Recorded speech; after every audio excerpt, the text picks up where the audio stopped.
welcome to Capital View, our all-new show on ET Now. On this show, we cut through the fog and bring you real insights on politics today.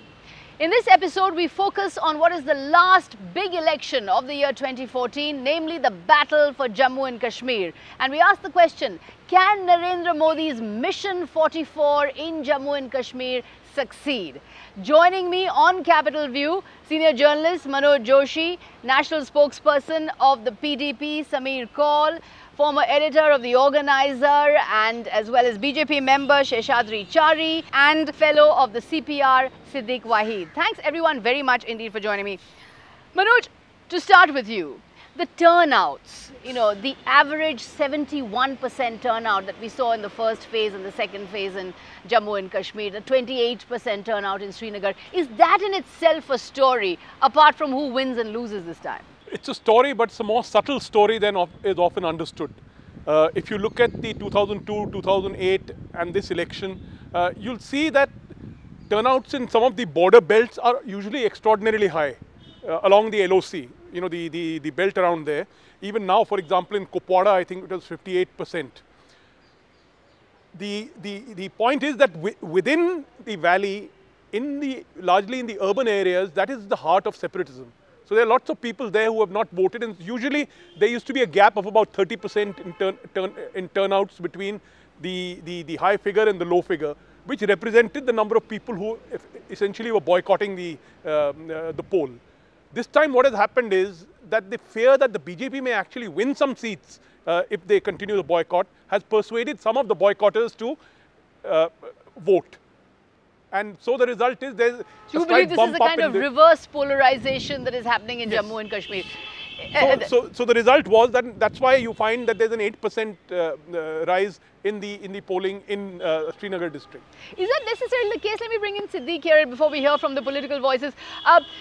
Modi has gone to Kashmir several times. He's spent Diwali there, plus he's addressed his maiden rally in Srinagar. He's spoken about development. He's held out the message to the youth of development. Could that be striking a chord this time among the youth who are fatigued with this endless ding-dong battle of NC and PDP? No, I don't think it struck a chord. I think the last address that he did was in the valley itself, the speech that he made. I think the crowd was lackluster.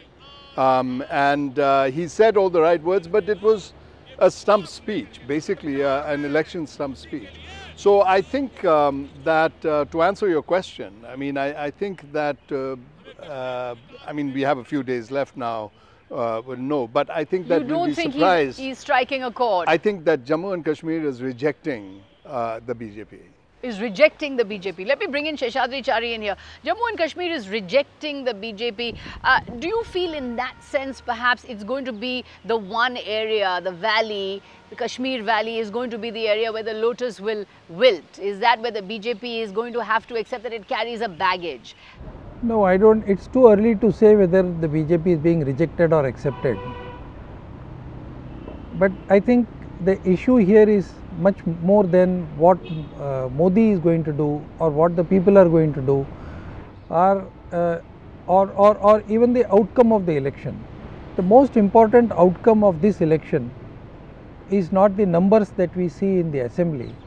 The most important outcome of this election is the acceptance of the electoral process, acceptance of democracy, and a rejection of violence and terrorism, and also an expression of the aspiration for growth. I think I see a tectonic shift and change in the attitude of the youth in Jammu and Kashmir, especially the valley, where people really want to cling to what they call the progressive India, the expanding India, the economic India. I think they are looking at that picture, a larger picture of economic resurgence. And unfortunately for the last 60 years or so, they have remained out of that growth chart. Today there is a willingness to forego all the issues and join the growth bandwagon. Let me bring in Kaul of the PDP in here. there could be something in that, because there is a mood for change. There's a fatigue with that same old kind of politics between National Conference and People's Democratic Party, the same family Raj that Mr. Modi has talked about, the Muftis on the one side, the Abdullahs on the other, the grinding lack of development in Jammu and Kashmir. Maybe there is a mood for change. I would tend not to agree with you. I think that the innate temperament of the democratic temperament of the people of Jammu, Kashmir and Ladakh has somehow shone through the clouds of turmoil that have been there for the last 25 years or so. The militancy and everything that it brought in its wake. I think the innate democratic temperament shone through. People responded with the ballot. Whatever they had in their mind, they forgot about guns, they forgot about defiance, they forgot about violence. They understood that one of the best ways of responding and expressing themselves is through the democratic ballot, which they have. There is on one hand, I think they gave a very measured response. On one hand, they voted enough, in enough numbers, to get rid of the governments that they perceive as being inefficient and corrupt, which is the ruling National Conference and Congress combined. On the other hand, they wanted to make sure that they wanted to keep a foreign force, which is how the BJP is perceived in the state of Jammu, Kashmir and Ladakh, at bay. So they on one hand, they voted enough to keep this at bay, but let me remind you, there is an element of militancy and the militant mindset still present in the state of Jammu, Kashmir and Ladakh. Had that not been so, you would have seen polling percentages of 80% and above. So they voted. This was a very measured, very intelligent response, which clearly reflects the mindset of the population of that state, in which they voted enough to ensure change, because they want to boot out the government which has been there for the last time. They want to ensure change, but is the change that they want even further than simply a change in government? Because, you know, Manoj, I was talking to some young people in Kashmir when I was there, and they said, what has Article 370 given us? At the end of the day, we have no development. We have an elite that lives in Gupka Road. We haven't got anything from Article 370. There is a mood to listen, and they say, you know, we've heard this many times before. We are cynical about this. We've seen this terrible violence in this place. We don't want any more of that kind of stuff. But who is giving us what options? And I think amongst the various parties, Mr. Modi has, as a politician, and that's his job, meaning he's the leader of the BJP. His job is to try and win, if possible.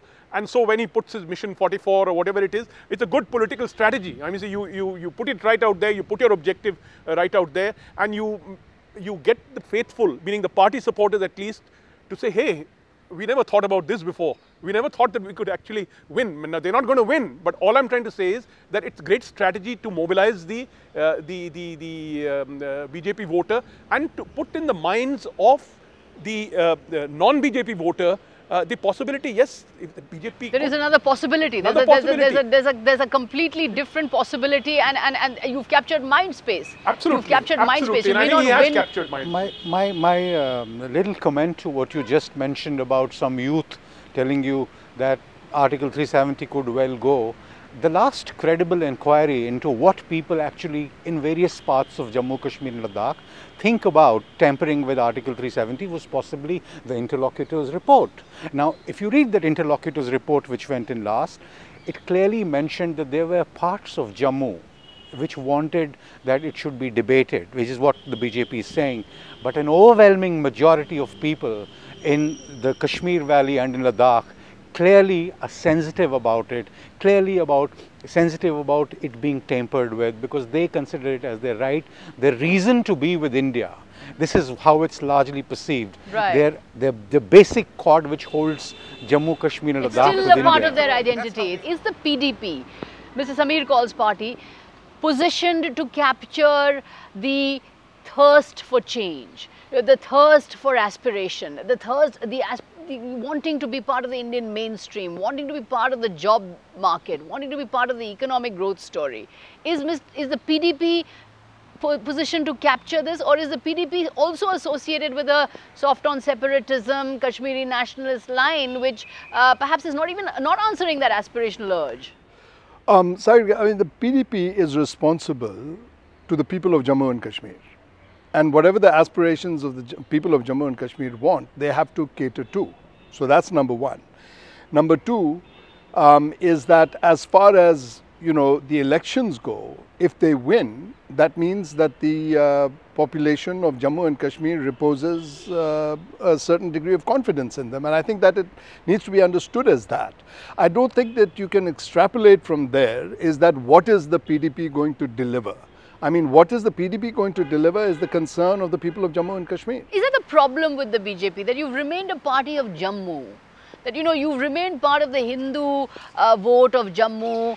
It was in Jammu that you got your 11 seats in 2008. You've never won a seat in the Kashmir Valley, as we know. So, you know, has the BJP perhaps failed to develop a all Kashmir vision? I don't think so. I think we have done very well earlier also in places like Ladakh and Kargil. Jammu, of course. But haven't you suffered because you didn't have a clear line on Article 370? No, it's not that. I think it is all passé. To look at Jammu and Kashmir only from the prism of either terrorism or Article 370 is now totally outdated way of looking at Jammu and Kashmir. I think this election will prove that point, that Jammu and Kashmir really wants to come out of this Article 370 syndrome. It wants to come out of all these kind of rhetorics, and there is a totally new awakening, including the valley. People in the valleys have started thinking that whatever progress that Jammu has made is because Jammu feels, I think at least psychologically feels closer to the Indian economic mainstream, and for some strange reason politics has kept the valley out of the Indian economic mainstream.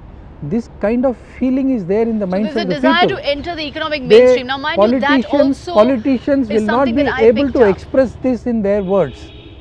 They may or may not speak this. People in the valley also may or may not speak this. The issue is not which party comes to power, the issue is not what they do. The issue is there is a totally new awakening among the people, especially in the valley. There's a new awakening. Can Mr. Modi do a Vajpayee? Can Mr. Modi capture this new awakening? How does Mr. Modi compare to Mr. Vajpayee? I mean, who was the great success in Kashmir, who spoke about Insaniyat, who was very popular in Kashmir. Right. Well, when Mr. Modi spoke about Insaniyat, he was talking about tackling the problem of Jammu and Kashmir. He was talking about the dispute over Jammu and Kashmir. He was talking about the issue of Jammu and Kashmir, call it whatever you will. Mr. Modi hasn't addressed this at all. He's not addressed it in a single thing. He's only discussed things as if economics and employment is going to, you know, make Kashmir happy.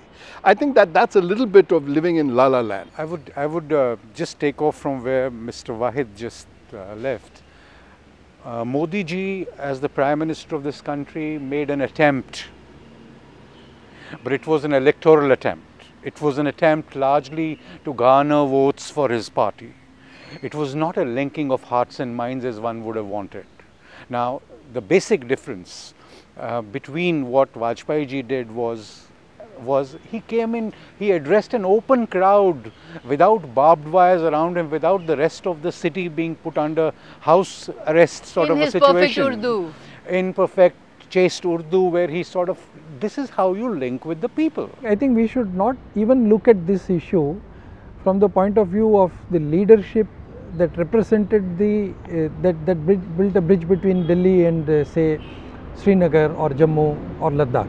That is not the issue. What Mrs. Indira Gandhi did, or what the Rajiv Gandhi did, what the Abdullahs did, what Vajpayee did, what Modi did is going to be absolutely history, I am telling you. Whatever may be the outcome of this election, you feel that history will be made in Jammu and Kashmir. This Kashmir. Election is going to lay the foundation for a totally new social awakening. Let's take a short break. We'll be back. Stay with ET Now.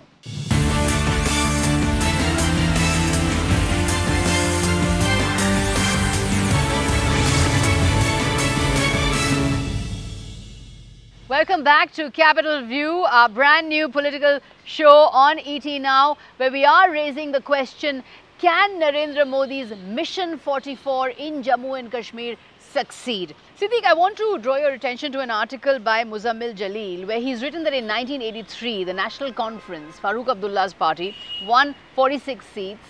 The Congress was in the opposition, and the Congress, of course, was the central government. And the Congress then toppled the Farooq Abdullah government in 1984, leading to an unstable situation. Could that be a risk that the PDP runs? If the PDP comes to power, it has a strong BJP opposition and a strong BJP government at the centre. Does the PDP then look as if it's going into a bit of an unstable future? Does it run the risk of being toppled? I don't think the risk is PDP's. I think the risk is actually India's, because we know what happened after that toppling took place, and what happened after 87 and what happened in 89. So my point is that don't mess with whatever form of democracy we have, you know, and whatever little there is, you better nurture it. So I don't think that it's a PDP problem at all, if that is a danger. First of all, I don't think it is a danger. I don't think it's a danger because times have changed. I mean, 83 was a whole generation and plus ago. You know, the politics of India has changed, and certainly the politics of the J&K state have changed massively.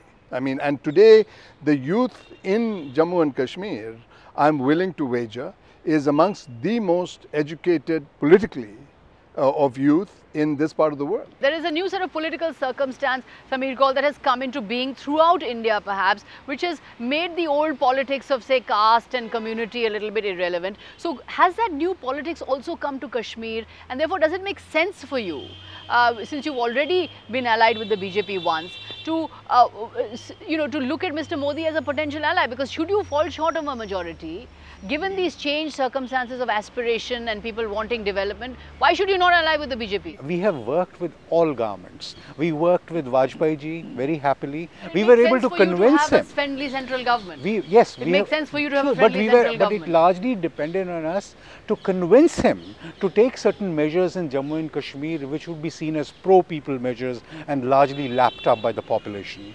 Manmohan Singh ji, it was nearly the same story. We were able to convince the gentleman that if he invests with his heart, with his emotions, with the people of Jammu and Kashmir, lots of stuff can be done. In Mehbooba Mufti, you could say that there is a solid grassroots level politician that the PDP there is projecting. Now the problem with the BJP, of course, is there is no local face. As far as Jammu Kashmir issue is concerned, I think we should realize and we should start looking at all the states of India on par with one another.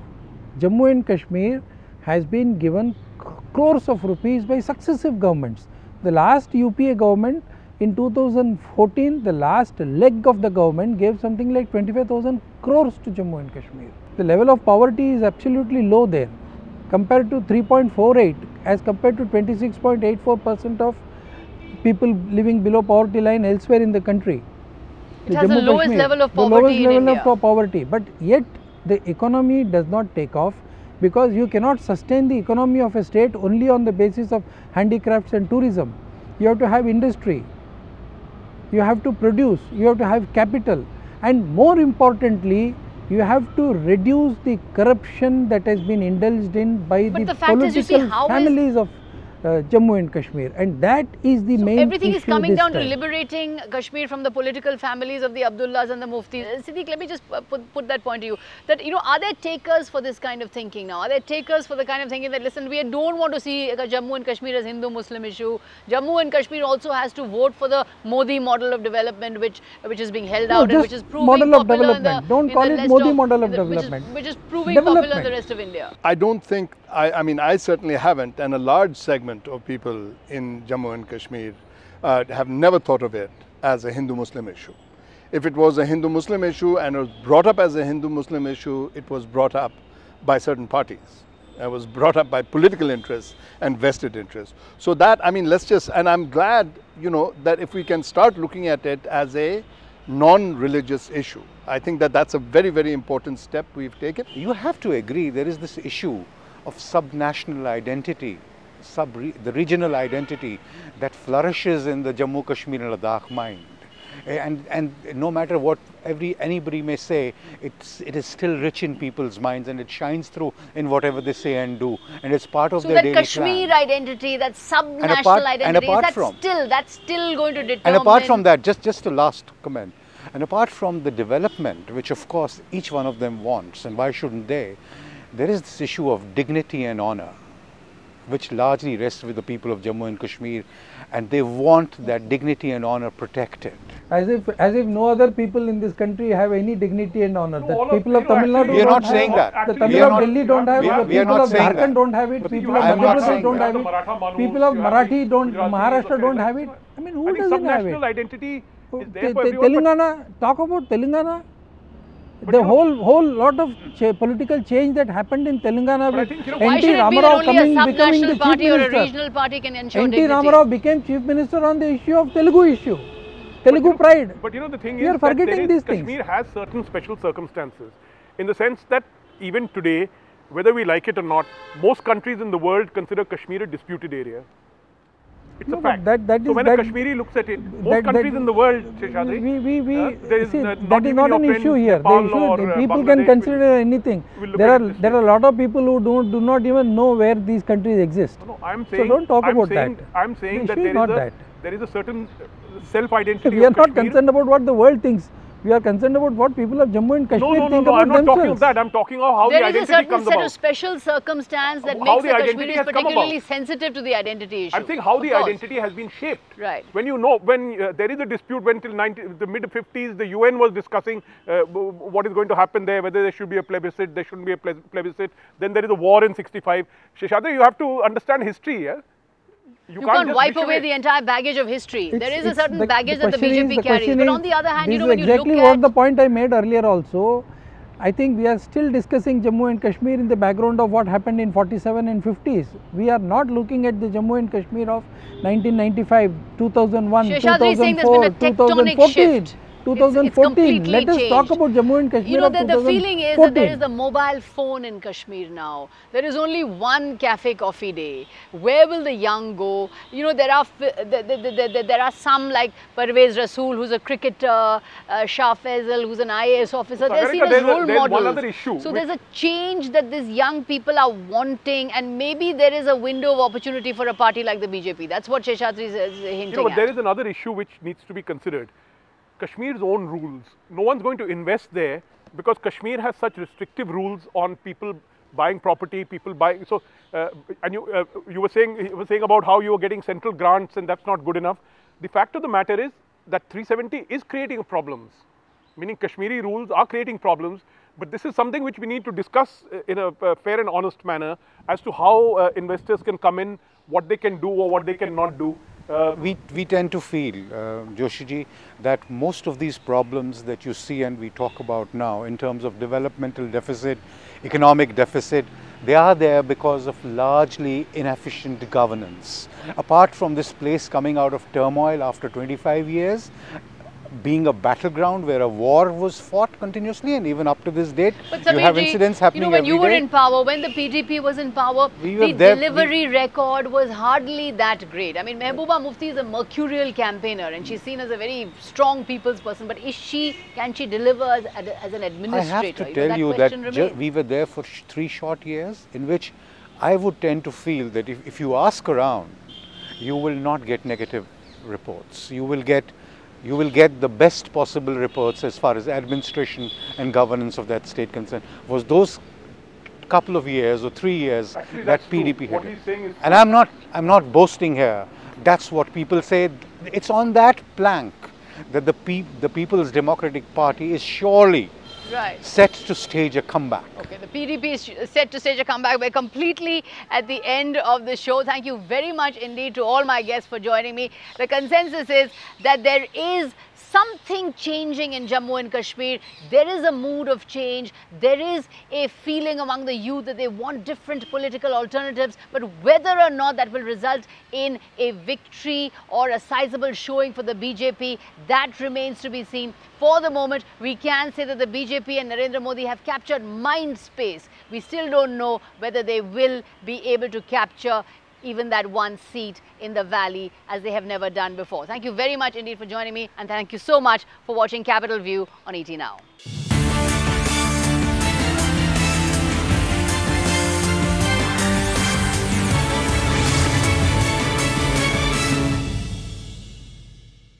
Find us on Facebook at facebook.com/etnow and don't forget to click the like button. You can also follow us on Twitter at etnowlive. To stay updated with all our programming, hit the subscribe button on our YouTube channel by logging on to youtube.com/user/etnow.